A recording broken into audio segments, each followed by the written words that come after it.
um deste? Sou louca pelo meu. Na verdade, adoro todas as minhas coisas. Já se perguntou de onde vêm todas as coisas que compramos e para onde vão quando nos desfazemos delas? Não conseguia deixar de pensar nisso, por isso quis saber mais sobre o assunto. E os livros diziam que as coisas se deslocam ao longo de um sistema. Da extração, para a produção, para a distribuição, para o consumo e para o tratamento de lixo. Isso tudo se chama a economia de materiais. Bem, estudei um pouco mais. Eu passei 10 anos viajando pelo mundo, atrás de pistas de onde vêm as nossas coisas e para onde vão. E sabe o que eu descobri? Esta não é toda a história. Falta muita coisa nessa explicação. Em primeiro lugar, neste sistema parece que está tudo bem, sem problemas. Mas, na verdade, é um sistema em crise, porque trata-se de um sistema linear. E nós vivemos num planeta finito. E não se pode gerir um sistema linear num planeta finito, indefinidamente. Em todas as suas etapas, este sistema interage com o mundo real. A vida real não acontece numa página em branco. Interage com sociedades, culturas, economias, o ambiente. E durante as etapas, a vida vai se chocando contra seus limites. Limites que aqui não vemos porque o diagrama está incompleto. Então voltemos atrás para preencher alguns espaços e ver o que falta. Uma das coisas mais importantes em falta são as pessoas. Sim, pessoas. As pessoas vivem e trabalham em todas as etapas desse sistema, onde algumas são um pouco mais importantes que outras. Algumas têm maior poder de decisão. Quem são elas? Comecemos pelo governo. Meus amigos dizem que eu devia usar um tanque para simbolizar o governo. E isso é uma realidade em muitos países, e cada vez mais também no nosso. Afinal, mais de 50% dos nossos impostos vão para os militares. Mas vou usar uma pessoa para simbolizar o governo, porque acredito nos valores e na visão de que o governo deve ser das pessoas, pelas pessoas, para as pessoas. A função do governo é olhar por nós, cuidar de nós. Esse é o seu trabalho. Depois vem as corporações. O que leva as corporações a parecerem maiores que o governo é porque elas são maiores que o governo. Atualmente, entre as 100 maiores economias da Terra, 51 são corporações. À medida que as corporações foram crescendo, em tamanho e poder, assistimos a uma pequena mudança no governo, como se estivessem mais preocupados com o bem-estar deles do que com o nosso. Muito bem, então vejamos o que mais falta nessa imagem. Começaremos pela extração, que é uma palavra pomposa para exploração de recursos naturais, que por sua vez é uma palavra pomposa para destruir o planeta. A verdade é que cortamos as árvores, arrebentamos as montanhas para extrair os metais, consumimos toda a água e exterminamos os animais. Aqui enfrentamos o nosso primeiro limite. Estamos ficando sem recursos naturais. Estamos utilizando demasiados materiais. Sei que isto pode ser difícil de ouvir, mas é a verdade. Por isso temos que lidar com isso. Durante apenas as 3 últimas décadas, foram consumidos 33% dos recursos naturais do planeta. Desapareceram. Cortamos, minamos, perfuramos e destruímos o planeta tão depressa que estamos debilitando a capacidade do planeta para sustentar o nosso modo de vida. Onde eu vivo, nos Estados Unidos, resta-nos menos de 4% da nossa floresta original. 40% dos cursos de água estão impróprios para o consumo. E o nosso problema não é apenas estarmos utilizando demasiados recursos, mas o fato de estarmos utilizando mais do que a nossa parte. Temos 5% da população mundial, mas usamos 30% dos recursos mundiais. Se todos consumissem ao ritmo dos Estados Unidos, precisaríamos de 3 a 5 planetas. E sabem uma coisa? Só temos um. Então, a resposta do meu país a essa limitação é simplesmente ir tomar dos outros. Este é o terceiro mundo, que alguém dirá tratar-se apenas de uma expressão para designar o local para onde foram as nossas matérias-primas. E o que é que acontece? A mesma coisa, destruição do local. 75% das zonas de pesca do planeta estão sendo exploradas ao máximo ou além da sua capacidade. Desapareceram 80% das florestas originais do planeta. Só na Amazônia perdemos 2.000 árvores por minuto, o equivalente a um campo de futebol por minuto. Então, e as pessoas que vivem aqui?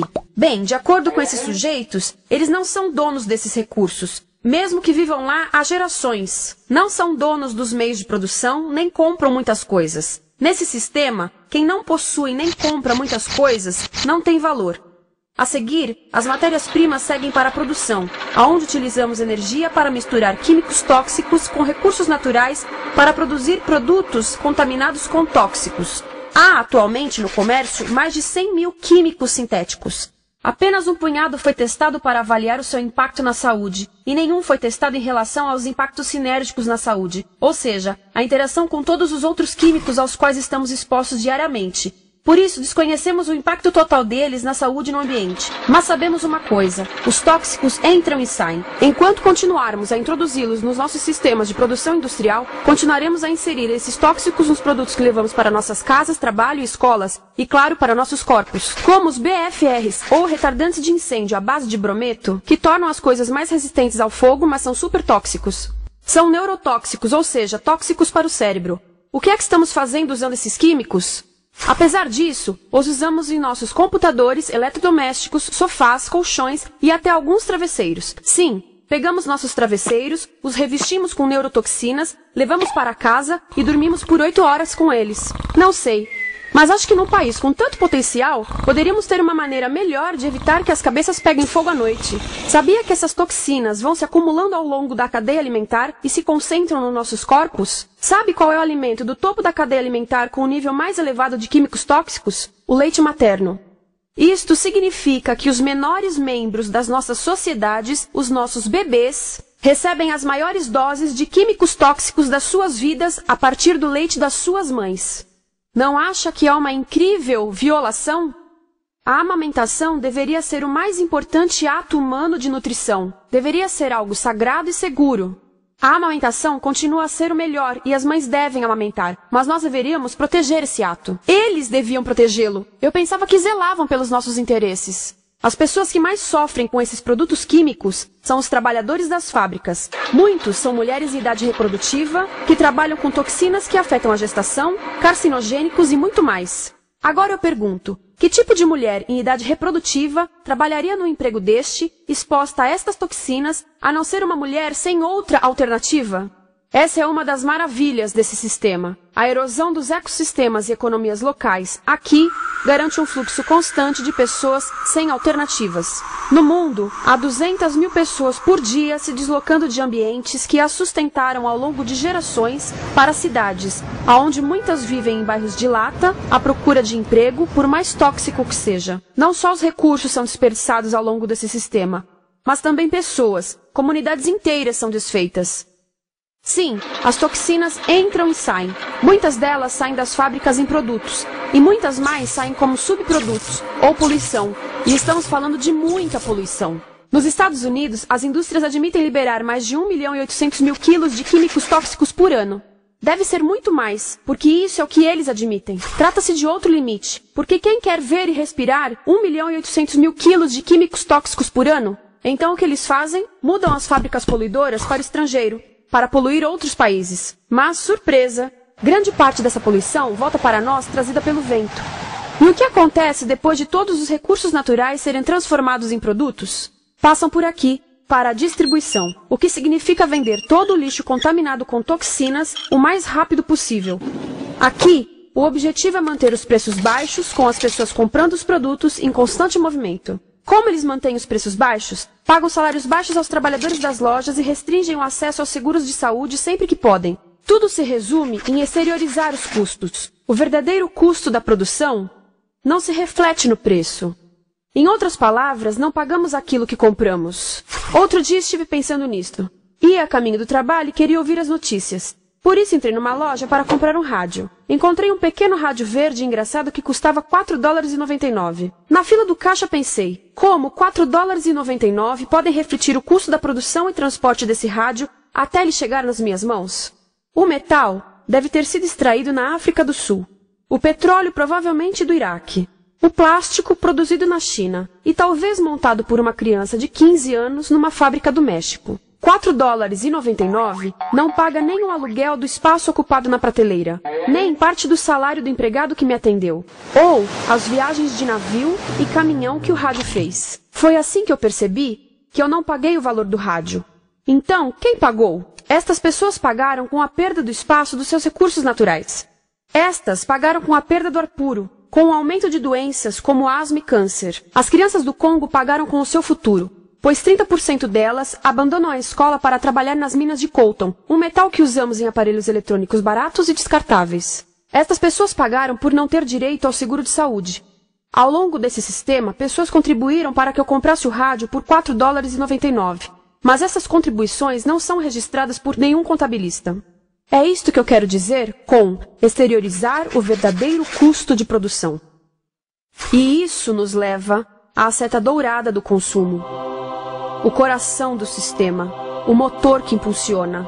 É tão importante proteger esta seta que se tornou prioridade daqueles dois sujeitos. É por isso que após o 11 de setembro, quando nosso país estava em choque, o presidente Bush poderia ter sugerido fazer luto, rezar, ter esperança, mas não, ele disse para fazermos compras. Compras! Nos tornamos uma nação de consumidores. Nossa principal identidade passou a ser de consumidores. Não mães, professores, agricultores, mas consumidores. Nosso valor é medido e demonstrado pelo quanto contribuímos para esta seta. Quanto consumimos. Não é isso que fazemos? Compramos, compramos, compramos. Manter os produtos circulando. E como circulam? Sabe qual a porcentagem dos produtos que circulam através desse sistema que ainda são usados 6 meses depois da venda na América do Norte? 50%? 20%? Não, 1%. 1. Em outras palavras, 99% das coisas que nós cultivamos, processamos, transformamos, 99% das coisas que percorrem o sistema são lixo em menos de 6 meses.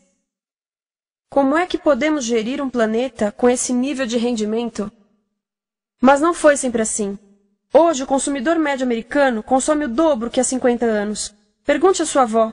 No tempo dela, a boa gestão, a engenhosidade e a poupança eram valorizados. Então, como é que isso aconteceu? Bem, não aconteceu simplesmente. Foi planejado. Pouco depois da Segunda Guerra Mundial, estes sujeitos estudavam a forma de impulsionar a economia. O analista de vendas Victor Lebow articulou a solução que se tornaria a norma de todo o sistema. Ele disse: a nossa enorme economia produtiva exige que façamos do consumo a nossa forma de vida, que tornemos a compra e uso de bens em rituais, que procuremos a nossa satisfação espiritual, a satisfação do nosso ego no consumo. Precisamos que as coisas sejam consumidas, destruídas, substituídas e descartadas a um ritmo cada vez maior. O conselheiro econômico do presidente Eisenhower disse: o principal objetivo da economia americana é produzir mais bens de consumo. Mais bens de consumo? O nosso principal objetivo? Não é providenciar cuidados médicos, ou educação, ou transportes seguros, ou sustentabilidade, ou justiça? Bens de consumo? Como é que eles nos fizeram adotar esse sistema de forma tão entusiástica? Bem, 2 das suas estratégias mais bem-sucedidas são a obsolescência planejada e a obsolescência perceptiva. A obsolescência planejada é uma outra forma de dizer criado para ir para o lixo. Eles fazem as coisas de modo que sejam inúteis tão rápido quanto possível para jogarmos fora e voltarmos a comprar. Isso é óbvio em sacolas ou copos de plástico, mas verifica-se isso em coisas maiores como esfregões, DVDs, máquinas fotográficas, churrasqueiras, quase tudo. Até computadores. Já reparou que quando compra um computador, a tecnologia muda tão rápido que em poucos anos se torna quase um impedimento para a comunicação? Fiquei curiosa e abri um desses computadores para ver o que tinha dentro. E descobri que a peça que se muda a cada ano é apenas uma pecinha no canto. Mas não se pode mudar apenas essa peça, porque cada nova versão tem um formato diferente. Tem que jogar tudo fora e comprar um novo. Estive lendo sobre design industrial da década de 50, quando a obsolescência planejada começou a aparecer. Esses designers eram muito claros sobre o assunto. Chegavam a debater quão rápido conseguiam que um aparelho avariasse, mas de modo que o consumidor mantivesse fé suficiente para ir comprar outro. Foi tão intencional, mas as coisas não avariam suficientemente rápido para manter essa seta funcionando. Por isso existe também a obsolescência perceptiva. A obsolescência perceptiva nos convence a jogar fora coisas que ainda são perfeitamente úteis. Como fazem isso? Mudam a aparência das coisas. Por isso, se comprou suas coisas há alguns anos, todos percebem que você não tem contribuído para essa seta. E como o nosso valor depende da nossa contribuição para essa seta, isso pode ser embaraçoso. Por exemplo, se eu tiver o mesmo monitor de computador gordo e branco na minha mesa por 5 anos e a minha colega tiver comprado um computador novo, ela vai ter um monitor plano brilhante que combina com o computador, com o celular e até com as canetas. Ela parece estar operando uma nave espacial e eu pareço que tenho uma máquina de lavar na mesa. A moda é outro bom exemplo. Já se perguntou por que os saltos dos sapatos das mulheres passam de largos para finos num ano e no próximo de finos para largos? Não é por haver um debate sobre qual deles é mais saudável. É porque usar saltos largos num ano de saltos finos mostra que você não contribuiu recentemente para a seta. Por isso não vale tanto quanto a pessoa com saltos finos ao seu lado, ou em um anúncio. É para comprarmos sapatos novos. A publicidade e a mídia em geral têm um papel importante nisto. Cada um de nós nos Estados Unidos é bombardeado com mais de 3.000 anúncios por dia. Vemos mais publicidade num ano do que as pessoas há 50 anos viam em toda a vida. Qual é o objetivo de um anúncio, se não nos fazerem felizes com o que temos? Por isso, nos dizem 3.000 vezes por dia que nosso cabelo está errado, nossa pele, nossa roupa, nossos móveis, nossos carros, nós estamos errados. Mas tudo se resolve se formos às compras. A mídia também ajuda a esconder tudo isto e isto. Por isso, a única parte da economia que vemos são as compras. A extração, produção e envio para o lixo acontecem fora do nosso campo de visão. Por isso, nos Estados Unidos, temos mais coisas do que tivemos antes. Mas pesquisas mostram nossa felicidade declinando. Nossa felicidade teve seu pico na década de 50, a mesma época em que a febre consumista explodiu. Coincidência interessante. Acho que sei o porquê. Temos mais coisas, porém menos tempo para o que realmente nos faz felizes. Amigos, família, tempo livre. Estamos trabalhando mais do que nunca. Analistas dizem que não temos tão pouco tempo livre desde a sociedade feudal. E sabem quais são as duas atividades que mais fazemos no pouco tempo livre que temos? Ver televisão e fazer compras. Nós, americanos, passamos 3 a 4 vezes mais tempo comprando do que os europeus. Assim, nessa situação ridícula, vamos trabalhar talvez em 2 empregos, e quando chegamos em casa exaustos e sentamos no sofá novo para ver televisão, os anúncios dizem que não prestamos, então vamos às compras para nos sentirmos melhor. Depois trabalhamos mais para pagar o que compramos, e chegamos em casa mais cansados, vemos mais televisão que nos diz para fazermos compras outra vez, e estamos nesse ciclo de trabalhar, ver, comprar, e podíamos simplesmente parar. Então, no final, o que acontece a todas essas coisas que compramos? Nesse ritmo de consumo, não cabe tudo em casa, apesar do tamanho médio das casas ter duplicado nesse país desde os anos 70. Vai tudo pro lixo, e isso nos leva ao tratamento do lixo. Essa é a parte da economia de materiais que conhecemos melhor, porque nós temos de levar o lixo até a esquina. Cada americano produz 2 quilos de lixo por dia, o dobro do que fazíamos há 30 anos. Todo esse lixo ou é despejado num aterro, que é um grande buraco no chão, ou ainda pior, primeiro é incinerado e depois despejado no aterro. As duas formas poluem o ar, o solo, a água, sem esquecer que alteram o clima. A incineração é realmente ruim. Lembra daqueles tóxicos da fase da produção? Bem, queimar o lixo libera esses tóxicos no ar. Pior ainda, produz supertóxicos novos, como a dioxina. A dioxina é a substância mais tóxica feita pelo homem, e os incineradores são a principal fonte de dioxina. Isso significa que podemos parar a principal fonte da mais tóxica substância conhecida e feita pelo homem, simplesmente parando de queimar o lixo. E podemos parar hoje. Algumas empresas não querem criar aterros e incineradores aqui. Por isso, também exportam os resíduos. Então, e a reciclagem? A reciclagem ajuda? Sim, a reciclagem ajuda. Ela reduz o lixo nessa extremidade e depois reduz a pressão para minerar e colher mais nessa extremidade. Sim, todos devemos reciclar, mas reciclar não é o suficiente. Reciclar nunca será suficiente, por 2 razões. Primeiro, o lixo que vem das nossas casas é apenas a ponta do iceberg. Para cada saco de lixo que deixamos na esquina, 70 sacos de lixo são criados anteriormente, só para fazer o lixo desse saco que deixamos na esquina. Assim, mesmo que pudéssemos reciclar 100% do lixo das nossas casas, não se chegaria ao coração do problema. Além disso, grande parte do lixo não pode ser reciclado, ou porque contém demasiados tóxicos, ou porque é criado de início para não ser reciclável. Como aquelas caixas de suco, que têm as camadas de metal, papel e plástico, todas coladas. Não dá para separar essas camadas para reciclá-las. Como se vê, é um sistema em crise. Por todo o percurso, estamos batendo em limites, do clima em mudança ao decréscimo da felicidade. Simplesmente não está funcionando. Mas a parte boa de um problema tão generalizado é haver tantos pontos de intervenção.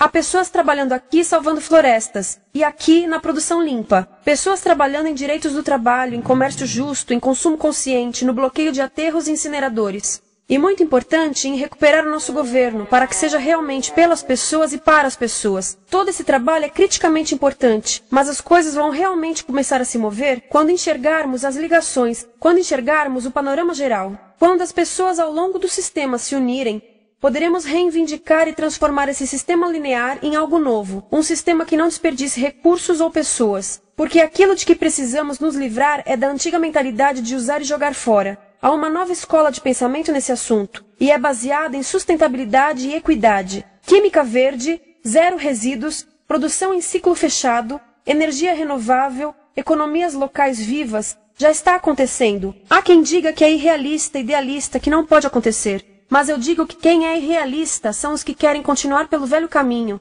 Isso que é sonhar. Lembre-se que a velha forma não aconteceu por acaso. Não é como a gravidade que temos que conviver. As pessoas a criaram, e nós também somos pessoas. Por isso vamos criar algo novo.